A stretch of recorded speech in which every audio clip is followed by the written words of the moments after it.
Okay, doke. Transport in the time of COVID-19, 1st of February update. Email me specifically for links and slides and to give us information there, and go to our site to see the previous issues, either slides or YouTube. Right, this was from last week. Roger Geffin says, the timetable for implementing Traffic Management Act 2004 Part 6 has slipped once again. DFT now intend to lay the regs before Parliament on, it was last Thursday. They will come into force in June. I don't know why it takes that long. Take a look at that link from, I think, the Minister.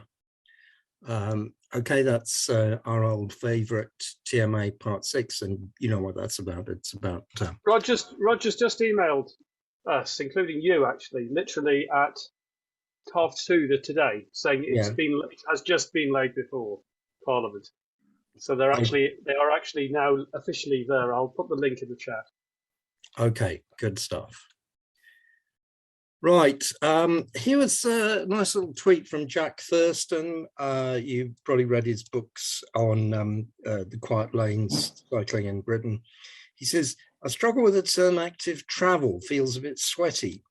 A point made to me is that in Welsh, it's teithiol, sorry for my pronunciation, the closest approximations in English being wholesome travel or beneficial travel. And here's something wholesome, beneficial, natural, that we're having this conversation and grasping for terms to describe the simplest of things just shows how much cars have screwed up our lives. Anyway, just thought you'd like to see that thing about what active travel is. I'm putting this up again. It's the Pathways to Net Zero Carbon by 2030 by Element Energy. You really need to read through that. It's got the different scenarios. Got to have at least 27% reduction in car use by 2030, if not 40%. Do read through that. Right, now here's the official advert for the Chief Executive of Active Travel England. Based in York with regular travel, salary about £110,000. That's the job for which Chris Boardman is the interim, I think he's interim commissioner, but the idea is this job is now officially, formally advertised. My feeling is that it could have done with another 10 or 20,000 pounds per annum to show how serious they're being, but whatever. Anyway, there's the formal advert. And there's another advert, which I just didn't get so much publicity, but is, oh, sorry, but before we go on to that other advert, here's something about the official description of Active Travel England. This is from Hansard, and it's the Minister Trudy Harrison talking about what Active Travel England does. And I've highlighted these in yellow. It says, Active Travel England will manage the National Active Travel Budget, award funding for projects which meet the new national standards, you know, it's LTN 120. It will inspect finished schemes and ask for funds to be returned for any which have not been completed as promised or which have not started or finished by the stipulated times. They will also begin to inspect and publish reports on highway authorities for their performance on active travel and identify particularly dangerous failings on the highways for cyclists and pedestrians. In these regards, it's performing a similar road to Ofsted. Okay, now another job advertised. Here's the ref. It's the Director of Inspections, Active Travel England. And that's at apply before 20th February. Any of you are interested? It's a salary of 90k. It looks like the level below the CEO. And I picked this out again from the description, where it again says it wants to begin to inspect, publish annual reports on highway authorities, whether or not they have received funding from DFT, grading them on their performance on active travel, and identifying particularly dangerous failings in their highways for pedestrians and cyclists. So it's not just the Active Travel Fund or following funding streams for specific projects. It's general failings, and I find that very interesting in both of those descriptions. It also says begin to inspect rather than inspect. It says begin to inspect, whatever that means. Okay, that's ATE. Right, so as you know, there's been an awful lot of stuff in the media about the highway code, both misleading and good. A lot has brought out all the victim blamers and the anti-cyclists and anti-walkers out. This was something which appeared on a Facebook page. Here it is. It says, this is Green Cross code, man. Do I still need to stop, look and listen? Nah, just walk out into the road. If he hits you, it's his fault. So that's, you know, from someone who's presumably is sort of misreading what the changes in the highway code have said. And you might think it's just the usual sort of one London or one whatever, or the Alliance of British Drivers or whatever. But it actually comes from someone who I'm afraid works as a road safety officer in London, and the person replying to them, who says, well, at least it keeps us in work, also works as a road safety officer in London and has been awarded the MBE for services to road safety. I've redacted their names to protect the guilty. I do think, actually, since Transport for London is running out of money, the extent to which they support this kind of activity from traditional road safety people does need to be looked at. Okay, here on the highway code, this is, again, this issue about lack of publicity to support the highway code. I've brought out a few bits and pieces from the media which said quite good things about the highway code changes. That's by John Parkin, a short blog post. As you know, John Parkin is professor of highway engineering in University of West of England. Nice little blog post there. Cycling UK, talking about the need for a mindset shift. Good article by Peter Walker on what the highway code changes will mean. A long session on Carlton Reid's programme, where he's talking about it on Radio Newcastle. And actually quite a fair and balanced report on BBC News here. And finally, Laura Laker was on The World at One with Sarah Montague cycling about, and you can hear a recording on that if you go to her Twitter feed. So that's the highway code. Now, some good news on top of the highway code changes. Cycling UK win. Council admits illegal action in removing the popular cycle lane down there in West Sussex. So that's some good news, and that's because of the activity of the Cyclist Defence Fund, which is managed by Cycling UK.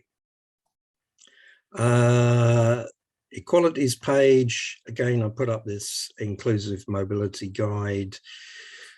Also, there's Landau conferences are doing a webinar, I think next week, on the Gender on the Agenda series. So do have a look at that, see who's speaking. I think this one is about women working as transport professionals. Putting this up again about the research being done for Transport for All on the new LTNs that went in London, in those boroughs. They're your reading list and consultations. Nothing new on that page. and a couple of webinars are new. Nothing actually especially new from last week, so I'll just leave that there. In the UK as a whole, oh dear from Manchester. That was Andy Burnham with all this stuff about the highway code, which I don't think had been explained to him properly. The idea of people going to the middle of the road. No, it's not the middle of the road. It's taking the lane in some circumstances. Recipe for confusion. I do hope the government will pause here. This confusion about going in the middle of the road, Mr. Burnham seems to have got that wrong. I hope he's been corrected now. In Skipton, here's an account of a new scheme in Skipton, North Yorkshire, but there have been queries about the lack of provision for cycling. And there's the UK capability funding. I don't know if anything new has happened there. If anybody wants to. Oh, Mark, do tell us. Slightly bizarre news, but apparently West Sussex got everything they applied for. All right. Which I found somewhat unexpected, given what you've just mentioned. Right. Okay, so I'll put that down. West Sussex 100% get. Well, that's interesting. Okay, so London. Now, this is actually something which is reported by Ross Lydall today about a document coming out from Transport for London tomorrow. As you know, Transport for London is in difficult financial conditions because of the loss of revenue from people not going by bus and tube during COVID. And apparently TfL is planning a £473 million cut in the Healthy Streets budget over the next 6 years, axing phase 2 of the direct vision standard, stop HGVs causing road deaths involving pedestrians and cyclists. There are lots of other cuts, and there's a lot of money needed to keep bridges and other infrastructure in place, which won't get funding unless there's an arrangement with the government. And of course, what I hope people listening today want is for the Mayor of London to get some kind of road user charging up and running as soon as possible to pay for the money required. Haven't got any sign of that at the moment. So that will come up from TfL board tomorrow, but you can see the report in the Evening Standard. Okay, good news, Hoxton West, LTN to be permanent, and the Fisher's Lane closure to motors is being made permanent in Ealing. Some other stuff from London. Good article by Linus Rees, an example of a very good community activist. This is relevant to everybody in the UK, not just London.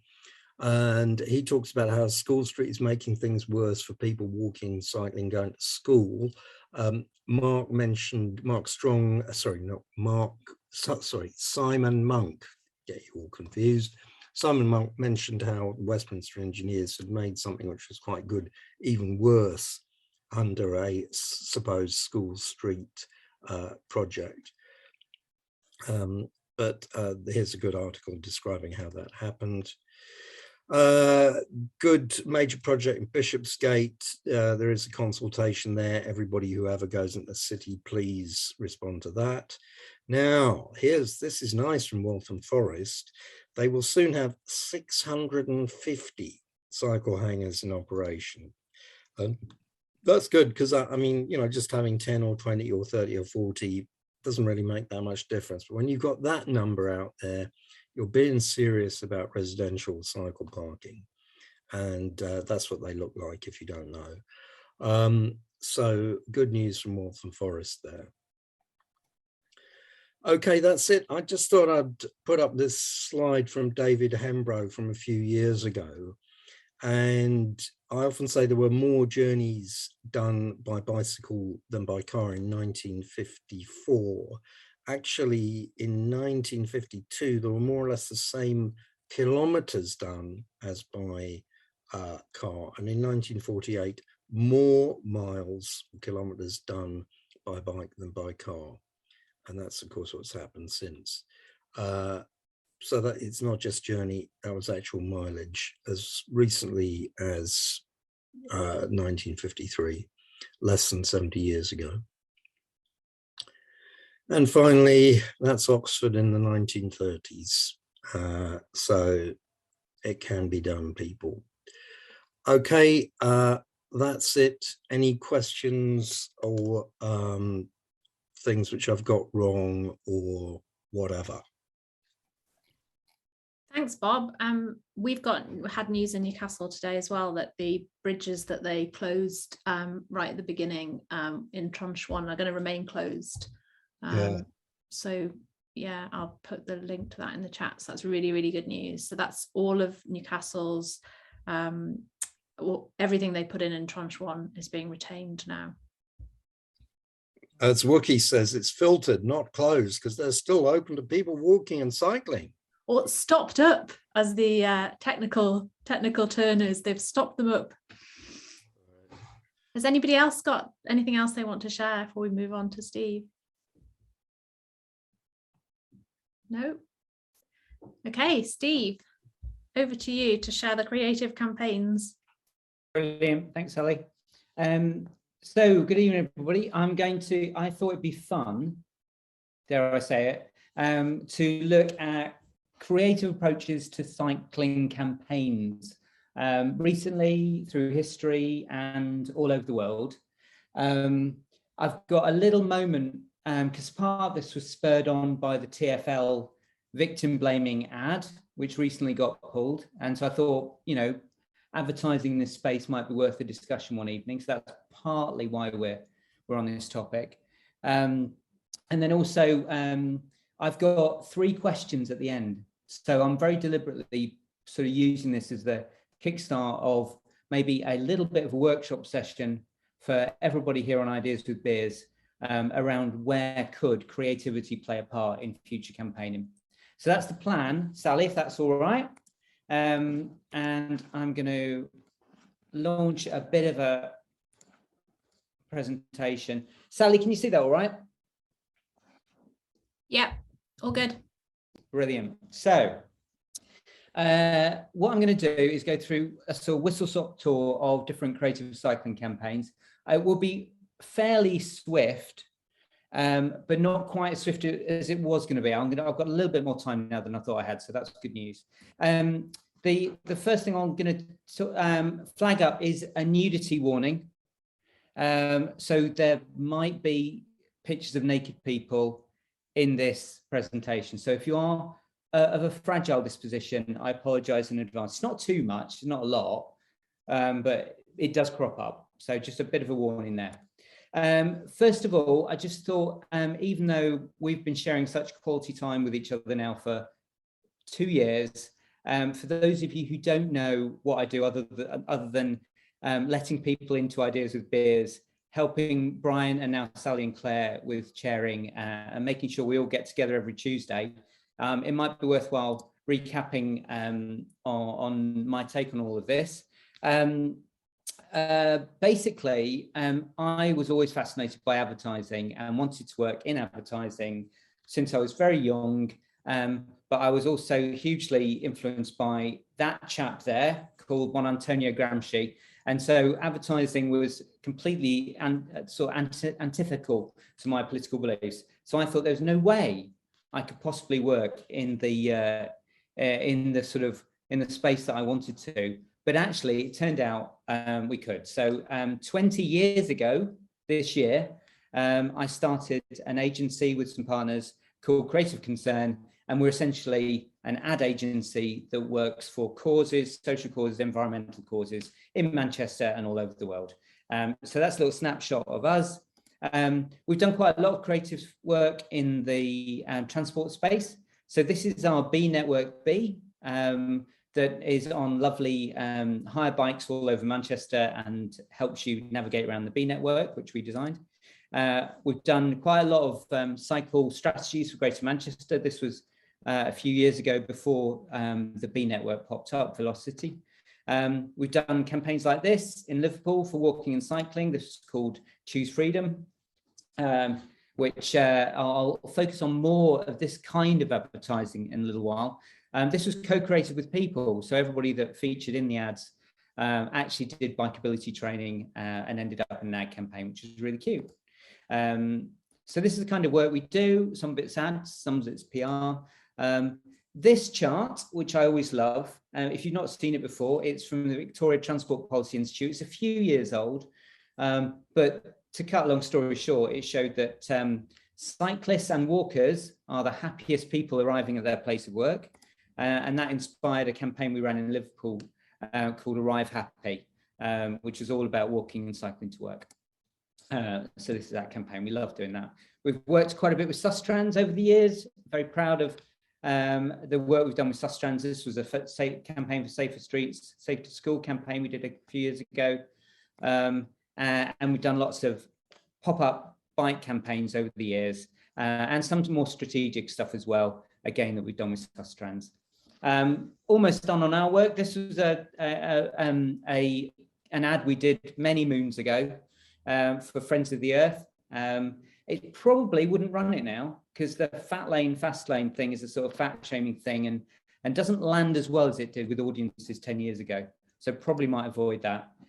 Most recently, we've been working on West Yorkshire's transport vision, and we do quite a lot on climate change. So that's a little snapshot of what we get up to at Creative Concern as a preamble to the world of bike ads. So so there you go. I'm coming out as somebody completely fascinated by advertising, and I thought it'd be fun this evening to run through loads of different types of creative ways in which people have looked at cycling and walking, and then actually focus in on a few key questions we could have a discussion around. So as I said before kicking off, part of the reason for thinking about doing this tonight was just a few weeks ago, we had this backlash from a really silly ad that had, you'll all have seen it by now, two people ranting each other. Absolutely nonsensical advert as well, because we don't know what's happened. She's clearly cut him up, but it was just a terrible bit of advertising. So I thought, well, for tonight, let's have some good examples. So I asked Adam Tranter, now West Midlands Commissioner and of Fusion Media, what should the antidote to this be? And he said, please include Bike is Best. So this, I think, is a lovely campaign. This is Fusion Media working with a whole bunch of other partners on the Bike is Best campaign. I'm sure some of you will have seen it. And some sort of lovely creative, much more appropriate, and sort of cascading out across the streets of Britain. So I think Bike is Best, much better piece of creative campaign work for me. The Ideas with Beers community has loads of really creative people in it. We've seen this a few times. So I think Cam Cycles magazine has got some lovely covers. So well done, Cam Cycle. And there's also a really solid flow of stuff coming out of the London Cycling Campaign. I really like this, simple, beautiful. For me, as a sort of design person, it doesn't get much better than that. So even within our own community, we've got hugely talented, brilliant stuff going on. So I just wanted to go, before we start, for a bit of a conversation about what the role is of this sort of creative work in the change we're trying to bring about. I just thought I'd show a whole bunch of ads from around the world because I thought it might be good fun, apart from anything else. So obviously there is influencer marketing. It's the buzz phrase. Does it get any better than having a gorgeous celebrity cycling around on a Brompton? I don't think it does. These are worth many, many tens of thousands of pounds of advertising. But bike ads go back a long way. And Bob, going back to your last slide around levels of cycling, I haven't got overly obsessed about sort of vintage retro cycling ads, but if you go back far enough, there was a huge amount of advertising going on for bikes and cycling. I really like this one. I love the call to action. Your inquiry would please us. That's a lovely line. Nice ad there. So it goes back a long way. And when cycling was really prevalent, there was like loads and loads of advertising, and it was really, really quite fascinating. It's very rich territory. A Rally, for example, I consider it to be quite a risky little approach to their advertising. But there was absolutely loads of advertising going on around bikes, cycling, not a helmet to be seen anywhere. No, I don't think that qualifies as high vis either. So loads of that going on. Quite like this, a little French example, l'homme chic n'hésite pas. So yeah, if you're a chic man, get on your bike. That's the message that you're getting from that French ad. So go back a long way. There's some lovely, lovely, rich creative work. Staying in French, this is an example. We've got a lovely Belgian partner agency, and we've been inspired. This is a really early campaign they did around everyday cycling, and the fact that you can go to your meeting, go to school, cycle for the first time. You don't need to wear any particular clever outfit. And there was even a debate from the Belgians when they were running this campaign about whether that little high-vis strap should occur on people's ankles.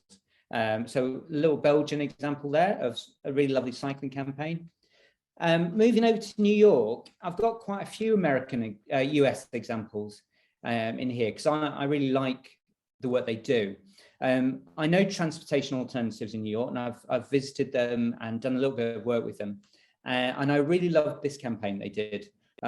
Just beautifully done, brilliantly executed, celebrating the sort of urban street pattern of New York in a really gorgeous way. So if you hadn't seen this campaign before, it's online and it's really lovely. Bike Like a New Yorker, which is really gorgeous. Here's some more of the campaign visuals. So it's really gorgeous stuff, and I just think Transportation Alternatives do a great job. Some copy lines there I'm sure many of us would agree with. So Transalt are brilliant, and they do some great ads. Well, and we actually did rip that off actually for an ad proposal we did a couple of years ago, which I still think I'd like to run at some point. Staying in New York, I always liked, it was an early example. This is from, this is actually a UK-based illustrator, but working for a New York agency. And this is a few years ago. And what I really liked about this campaign, it's called Summer Streets, and it was an annual celebration where they closed some streets and got people walking and cycling, was the fact that it was the first campaign I saw that was both walking, cycling and playing in streets. So it had a sort of really creative bike strand to it. These were billboard ads, by the way. But it also had sort of play points and it celebrated that. And it was all about running and walking as well. So I always really loved the Summer Streets campaign. I thought it was really, really gorgeous and lovely. And there's their walk on. So like I say, beautiful work, I think. This is moving to Singapore. I found this recently. This is quite recent, but I thought it was quite lovely. Some of the messaging we probably might slightly disagree with. I'd like to know what you think. And when I finish, we can have a quick critique of all these ads, and you can tell me what you like and what you hate. There is a helmet in play. Unfortunately, can't get away from that. But I think these ads are quite nice. So it's DDB, a huge agency in Singapore, working in Singapore. And when we share the slides later, you can actually reference these. I'll put the link on them. But actually, I think graphically, I really like this. And this brand new campaign, very recent. Here's one from Boston. So I mean, I think there's space for a really elegant campaign in sort of the cycling world. Sometimes they're not too elegant, but I really like this. This is Let's Bike Boston, really lovely. Still in the US, here is a campaign in LA. So a town famous for its congestion and its motor cars. They've actually got a bike campaign running in LA, and there it is. Every lane is a bike lane. So that's one from LA. Almost done on the US examples, and then I'll come back to Europe. This is Pittsburgh, a bit like our Brussels campaign. It's a classic, everybody can do this, everyday cycling. It's not special, you don't have to be in Lycra. It's just normal to do utility cycling. So I really like that. I'm almost done now with the international ones. I really like this because it's just beautiful. This is the city of Buenos Aires. We've got a partner in Buenos Aires that works on this lovely, simple, beautiful campaign. I thought it was really lovely.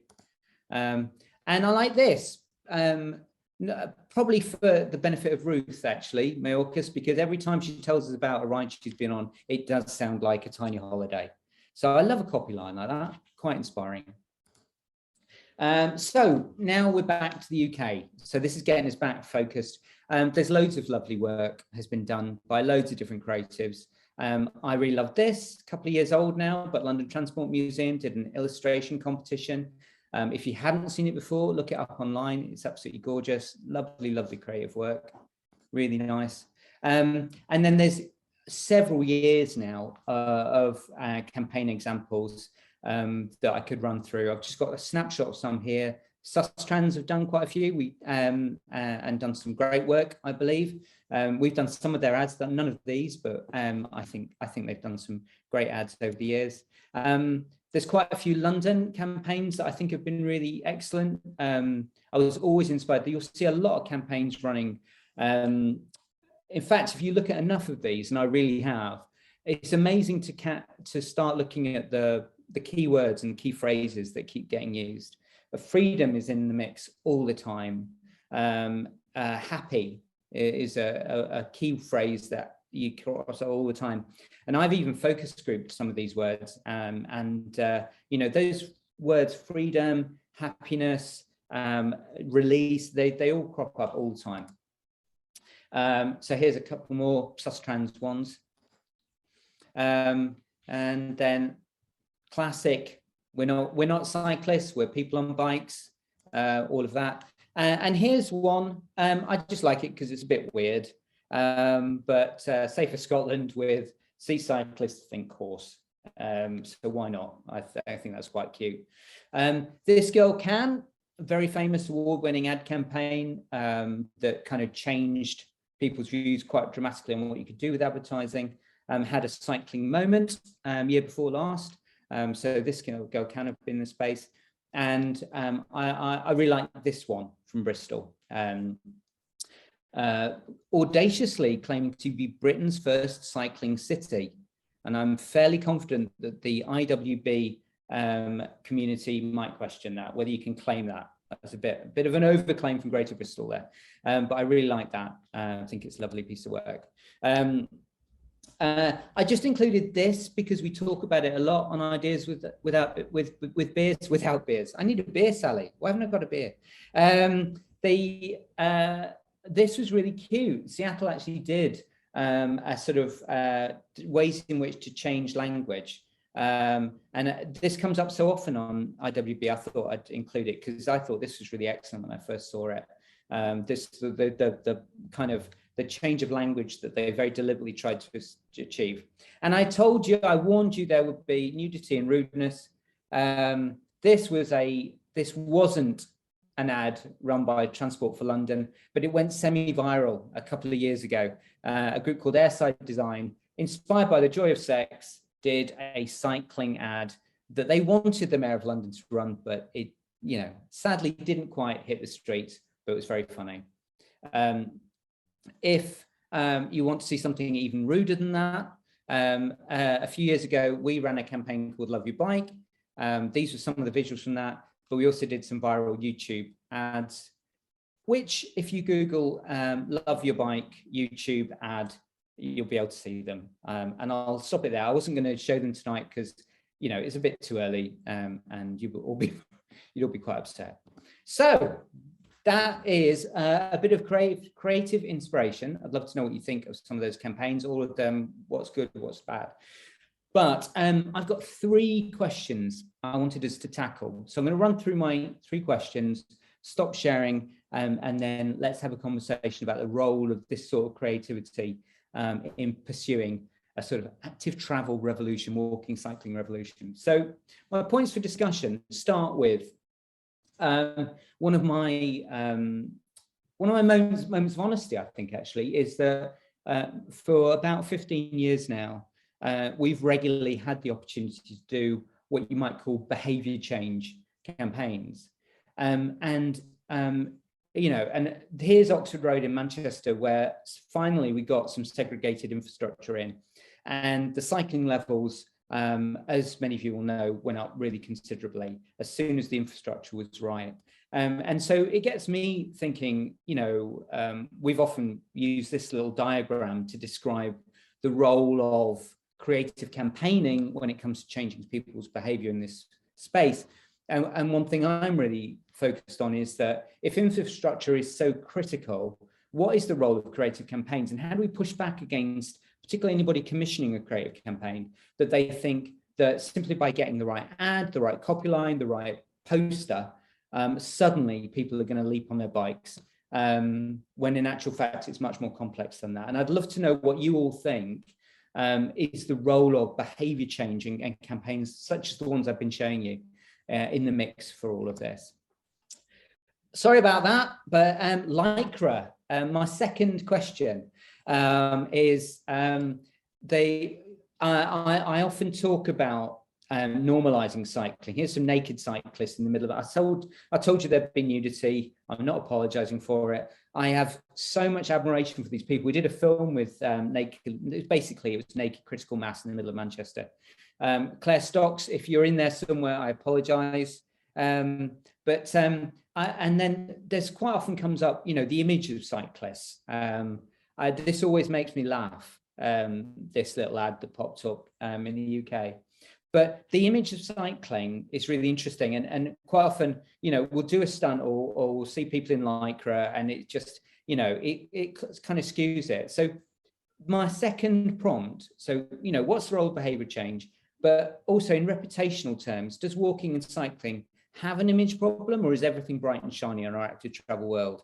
How far have we gone? Once upon a time, I used to say we had a real job to do to normalize cycling because we'd all got a little bit Lycra, high-vis, helmet-tastic, but is that getting better? I'd love to know what you think about the kind of reputation of cycling in particular right now. And then final one, this is the biking rules street code in New York that Transportation Alternatives did. I always thought it was quite a fascinating piece of work. But here's my other prompt. So if we go back to that TfL ad, Bob, I know you will have views on this, but I know everybody else will. If we had, because I think we could crowdsource this as a group, if we had 3 rules to set for anyone briefing in a creative cycling campaign in the UK today, what would they be? So what 3 rules should we have? I can guess that some of them are, but I'm not going to prompt. I'd love to hear from everybody on the call as to what rules should you set in a brief for anybody putting together a creative campaign so that it doesn't go off like that TfL ad did and just get it all wrong so badly. So I'll recap those 3 questions.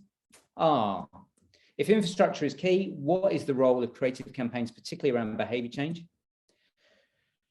Do we have a reputation problem, or is everything tickety-boo? What could we do better in that sort of space?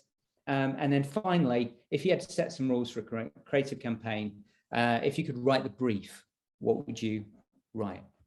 Okay, that's me done. I'm going to stop sharing so I can see who wants to come in. Thanks, Steve. Brilliant. That's great. I think there's hands up already. Sylvia, do you want to go in first? Hi, thank you. That was great. Yeah, I love the stuff. I think it's really interesting, and in marketing and advertising, it also tells a story. It's a snapshot of the time where it was made, so it's always very interesting. So I think I work in behavior change. So I think the problem is, I think a lot of people don't really understand it, and you need to really be targeted at the behavior that you want to change. And in this country, you do have to change the behavior, like the people, you want more people cycling, but you also want to change what other people think of cycling. So you almost have to have 2 kind of different types of campaign. And also behavior change is a bit of a science. So you kind of have to start from, the data and what people tells you. So then you can build on this and actually create something that will be really targeted to these people. And in terms of, I think the main problem in this country is it's not inclusive. And, the old say that says, you can't be what you can't see is really, really important. And we are starting now to change that, and suddenly it all makes sense. So I think this is the, just ask people why don't they cycle, and you will have answers, and then you can build onto this. So yeah, inclusivity, make sure you include everyone and you don't exclude children from over 65. Yeah.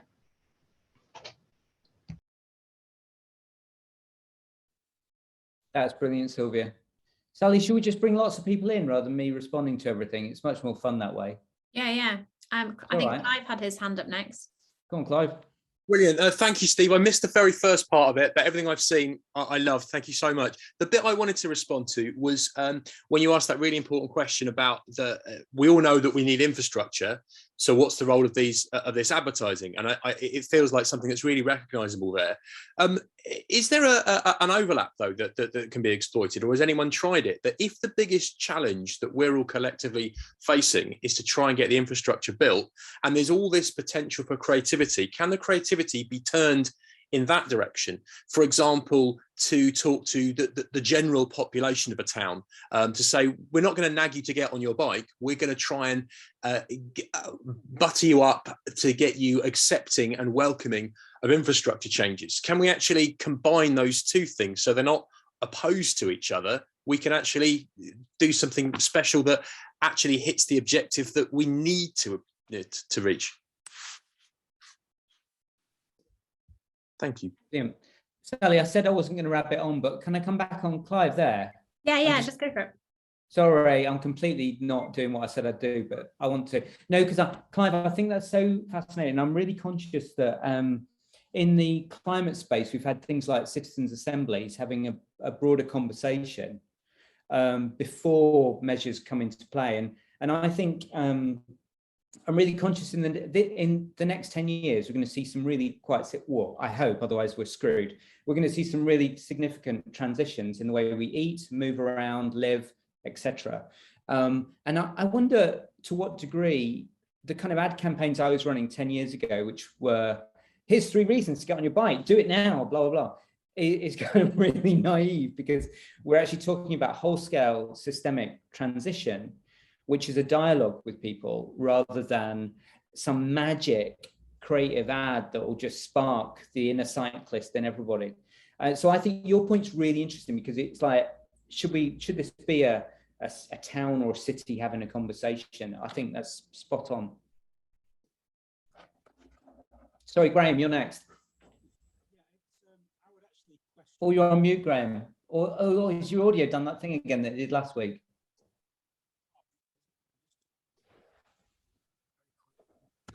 Is that better? Yeah. Okay. Yeah, I would question whether it's the right question. Oh, we lost you again, Graham. Oh, just a minute. I think it's. Do you want to come back to me? I'll just switch the. Yeah, we'll do. Claire Stocks. Were you one of the naked cyclists, Claire? Not as far as I know. If it happened before I stopped drinking, I might have been. But so yeah, no, Steve, brilliant stuff and great questions. I was just going to come back on the, like, if I was writing the creative brief, I think I would ban any adverts that thought they were going to change behavior. In fact, I'd ban any behavior change campaign, including any marketing, unless it had sorted out everything else first. I think the role of these campaigns is to change perceptions. So that would be in my creative brief, change perception. And for extra creative stimulation, yeah, I would include a ban on including bikes in the brief for the cycling one. It's like so many adverts we see that don't include the thing that's being advertised. I've never seen an advert for cycling that doesn't include the bike. It's not so much that the bike isn't great. I love my bike, but I just think other advertising's moved on, and maybe that would be a good creative, creative tension to set, even if it doesn't. And then separating walking and like how would we? I've been thinking about the words cyclist and walker, and I'm thinking, like, what if we like talked about walkists? Like, what is a walkist? What's someone who likes walking, like me, in preference to anything else? So yeah, that might be like a separate brief for walking and walkists, and lumping them together. We do that because, like, I don't know, it makes it easier to get money and whatever, but actually they're very separate and we do them in different times. Thank you. Love them. Those are 3 good rules, Claire. You're dead right as well, because the walking and cycling combined brief, which we've had sent to us many times, it's one of those, it lands and you go, oh, I don't know what to do with that. It's so hard. That's why we ended up with, I mean, the Arrive Happy campaign we did in Liverpool was okay. I mean, it worked, but we ended up splitting it, you know. We did a walking phase and then a on your bike phase because it just messed with everyone. But the rest of your brief is perfect and we'd be happy to answer it if you have a large and fulsome budget to put on the table. Should we try Graham again? Yeah, Graham. Yep, hopefully you can hear me now. Yes? Yep. Yep, you can. Yeah, I would actually question whether it's the right question if we're talking about infrastructure. I mean, like a lot of people here, I've gone through the whole thing of getting into all of this because cycling was so awful because of the environment and the traffic. And then I moved on and realized that actually it's also walking that's horrible, because I do a lot of walking with my wife. And it's now we're really at the point of realizing that everything is actually pretty awful in the environment that's been created for us. Playing out doesn't happen anymore. There's just so many things that are affected by the basically motor-centric design of our urban environment. So what we're trying to do here is shift the emphasis onto the healthy streets ideas. So basically trying to define what constitutes a healthy street, which includes propensity to cycle, to walk, ability to be on the streets without too much noise and all that sort of thing. And so shifted not just away from cycling, but away from the transport focus that was there before. It's not just about getting about, it's about nice environments. Brilliant, Graham. Absolutely brilliant. So spot on. It's almost a political campaign we need, isn't it, around urban design and what we want our places to be. Amazing. Mark, do you want to come in? Yeah, it was just a brief comment about segmentation, because what you're trying to do is, it seems, is ads and things that appeal to everybody. The research, Kate Pangborn's research at the Institute of Transport Studies, which is more about behaviour change projects rather than ads, but it's relevant, basically says that different things appeal to different people. Specifically, what she found, that the only thing that convinces people to try active travel, if you're young, is money, and if you're older, is health. Environmental exhortations to environmental things make no difference, and convenience doesn't really push anyone's boat out either. Now, that's research based on messages, arguments that convince people, as opposed to advertising, but I think there's a relevance there. So I'd certainly suggest you check out her and Gillian Annabel's work at ITS Leeds, because that's what appears by research to persuade people to start doing things differently. Mark, I mean, I agree with almost all of that, Mark. But the only thing is, when you delve into it, do focus groups with people, you're absolutely right. The stimulus to change is not saving the planet, but as a reinforcing message, it's very positive. So, yeah, no, that's I'm not disagreeing with that either. But the biggest thing was basically money or fitness was what pushed people's buttons a lot. Brilliant. Bob, what do you think? Okay, yeah, so 2 different sets of points. The first one is, I agree with a lot of the points made in the chat about inclusivity, diversity, and so on. And in particular, I think the whole normal clothing, normal, quite sort of good looking, happy people, because it's supposed to be aspirational, but not lids. And keeping the proportion of people who wear helmets down to, no more than 40%, 50%, whatever. Lambeth, when they did their publicity back in the day actually stated that you have to show people riding without lids. And in fact, the TFL ones are actually quite good in that respect. I think they're quite clever. I think they're quite good. So I would go with that sort of thing. And it's kind of showing the person. You could maybe extend it a bit into showing them carrying stuff back from the shops, going with children, doing stuff, maybe riding in the rain, or, with a happy smile on, and you've got reasonable clothing and so on. That kind of stuff. That's the first thing. But just to make a second point, which is kind of, shoot me down in a ball of fire sort of stuff. The real issue, as it always comes back down to it isn't actually about walking and cycling. It's about motoring. And what we need to do is to explain to people what's wrong with motoring. And actually, the problem with marketing people and advertising people is they never really want to talk about stuff which is wrong. They want to talk about stuff which is nice and good, and hey, why don't you do it? And I don't think that's good enough. So Max Glaskin in the chat pointed out the thing that's happened about having health warnings on car ads. Also, I showed a few months ago, I showed the sort of stuff that LCC and Brenda and Reclaim the Streets and others did some years ago on subvertising, on actually getting at car ads. So it's kind of, we could do with local authorities saying, maybe don't drive because of this, that, and the other, and here are alternatives. So it's that kind of thing, because we know that the sort of, this is a thing that I think TFL has actually been very good at in terms of nice positive images of cycling and some of walking as well. But it never really gets there because you're still up against what the problem is. So there you go. But I think if you are doing cycling, you can do stuff with the normal clothing type thing. Yeah. Sadly, Bob, I've yet to land a brief that says make an anti-car ad campaign, but I have got a selection. I deliberately didn't include them today. I have got anti-car ads. I've got a slide deck of them that I will show you separately. Bryn, did you want to come in? Yes, please. Couple of points. Similar in a way to what Bob just said, and yes, everything that Claire said before and everything that others said before. On this issue of infrastructure, yes, absolutely, infrastructure is really, really important.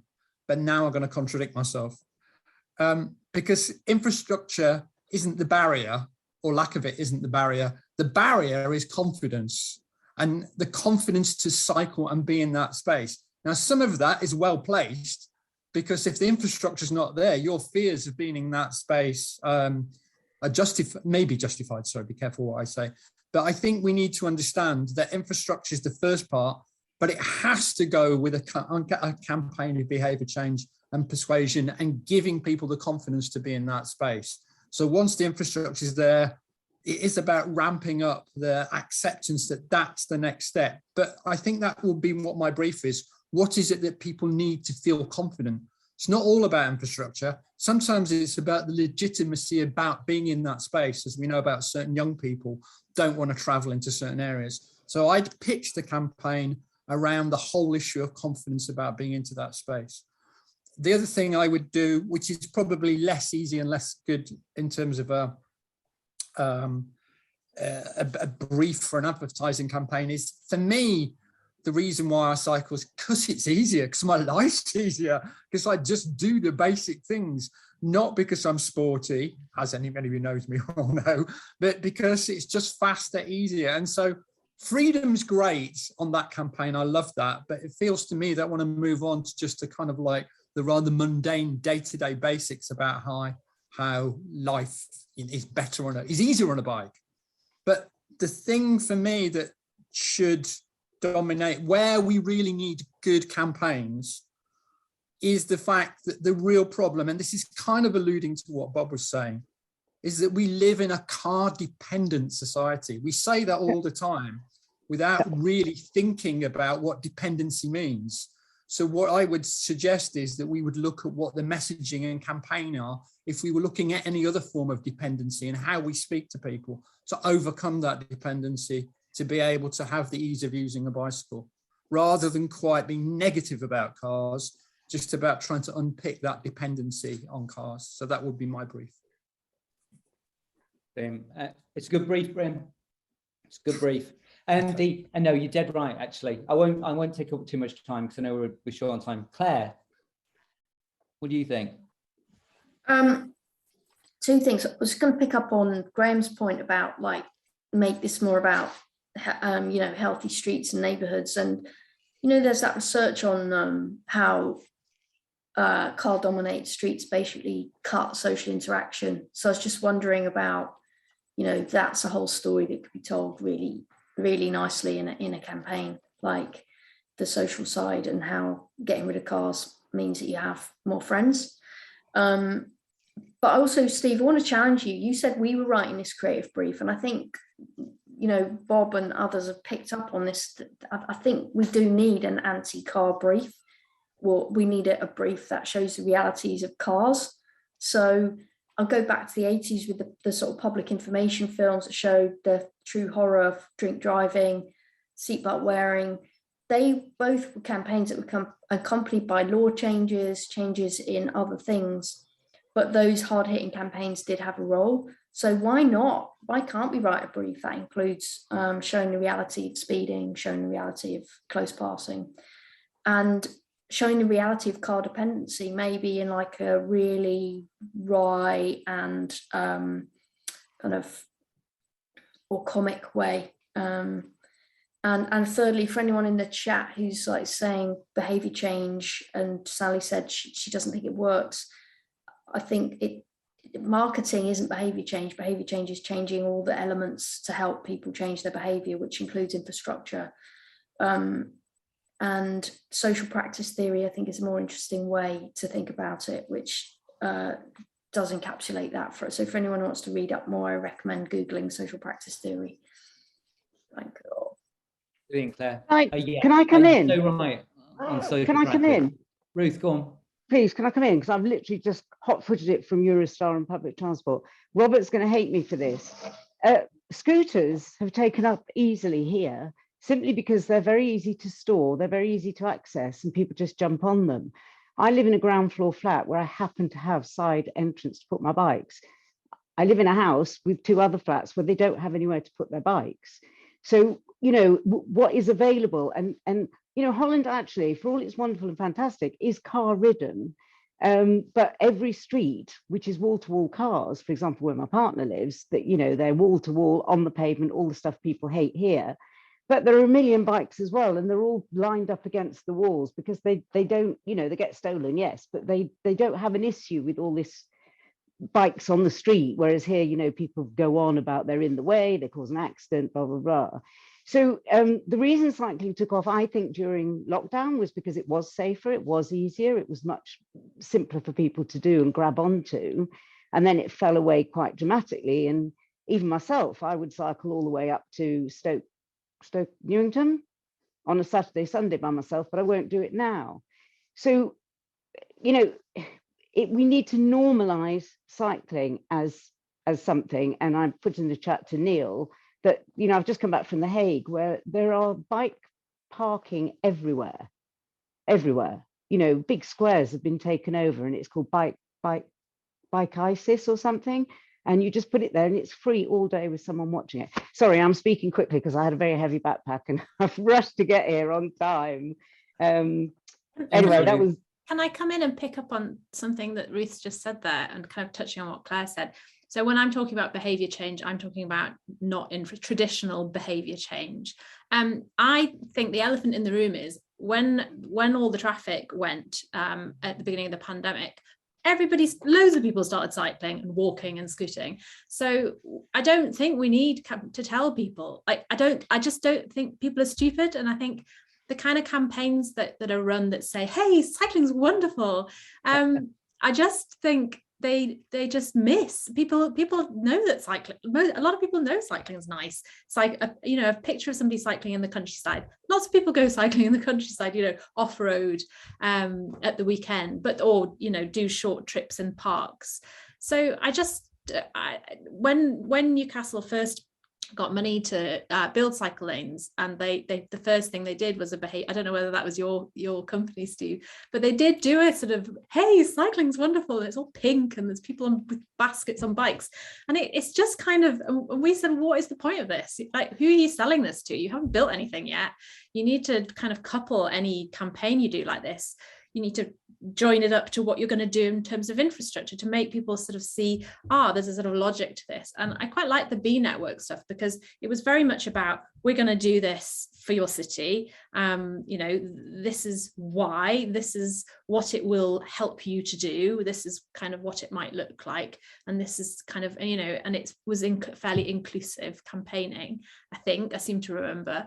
And I just feel that we have to start, we're in this bike bubble where we have this idea, we don't know what most people think, and I just don't think they see cycling necessarily in the way that we might feel they see it. If we're on social media a lot and we're kind of, people are being attacked, their views, and you can come away with a sort of a slightly odd view of what most people actually think. And I think that kind of silent majority that we always talk about, they're also like probably fairly neutral or positive about cycling. They don't necessarily have strong feelings. So my kind of feeling about a campaign is that it has to be linked to actual physical change, and it has to take people on that journey. And yeah, like Claire said, it has to include negative stuff about the problem that we have. Why is this, why are we tackling this problem? Really, and graphic images, maybe you do need that to say, look, this is a really massive problem, and this is one of the ways that we fix it. But we understand that, if you're going to change your behavior, you do need all of these things, rather than kind of going, hey, cycling's wonderful. Because most people, whether, and the idea about it just being confidence, if not, the vast majority of people don't cycle because they look at it and they go, that looks really scary, without even getting into the sort of logistical difficulties to shifting kind of completely how I travel. So unless you do join it up to physical changes in the streets, for me, all those other campaigns, I don't know that they do anything, especially if they kind of, really make it pretend that it's something that it isn't, because it just isn't all that wonderful at the minute. No, I know. That's been such a powerful thing about this conversation, actually. I think, Graham, Clive, your point about conversation was great, but Graham, you nailed it, saying, walking shit, just standing on a corner can be shit if it's just a horrible urban environment. But hang on, Ruth, let Shane come in. He was first. Oh, yeah. Am I audible there, Steve? I really like that, but just as an observation, people couldn't have taken up cycling during the lockdown if they didn't already have bicycles, okay? And one of the really strange patterns that we have in the English-speaking world is that the sales of bicycles to adults vastly outstrips or outweighs the actual usage of those bicycles.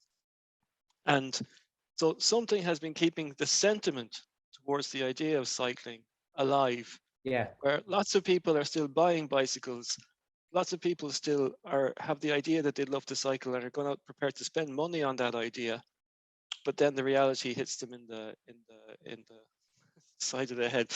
And so I wouldn't throw it out like, I wouldn't say that I think the campaigns and the marketing must have had some effect on that, on just on keeping the flame alive, for want of a better word, that in the dark times. Jane, maybe that's your role. Thank you very much. I realized by sparking this conversation, I was almost negating my reason for existence. So you did right. Basically, the figure is, I think, other people will know this better, 30% of people have got a bicycle.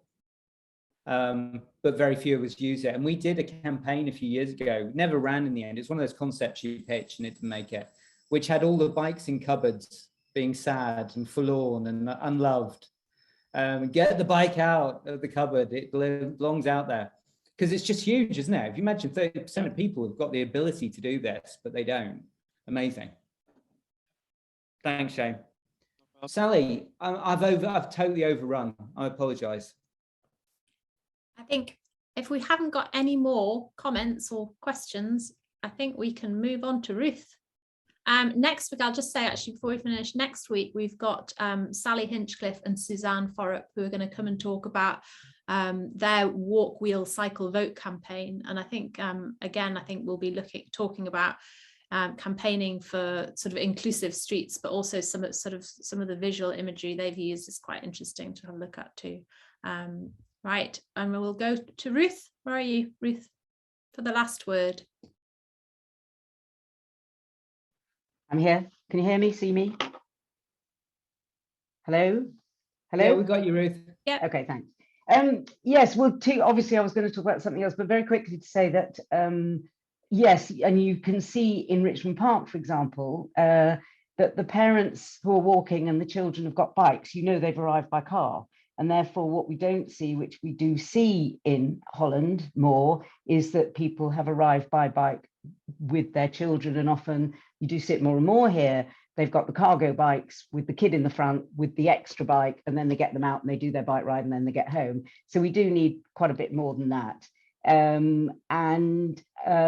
Somebody, I think it was Steve, commented on what someone else had said about walking experience. So one of the things I wanted to say in my last word today is that some of you may know or have heard of Robert Moltino, who was an absolute stalwart of London living streets and the most extraordinary man who I had the privilege to meet, partly because he backed my son when he was canvassing for Labour. I know we're not meant to be political, a few years ago, but I then worked with him on a thing that TfL did, which was to change the length of time that people had to stand and wait at traffic lights. And Robert was just so charming and the most wonderful man. And I was fortunate enough to spend a couple of days with him. And it's utterly tragic that he was on the London Living Street Zoom only last week and then had a heart attack Friday, I think it is, and tragically died, but was kind of helped by someone from the NHS, which Susie Morrow, who comes on here, would say he would have loved that.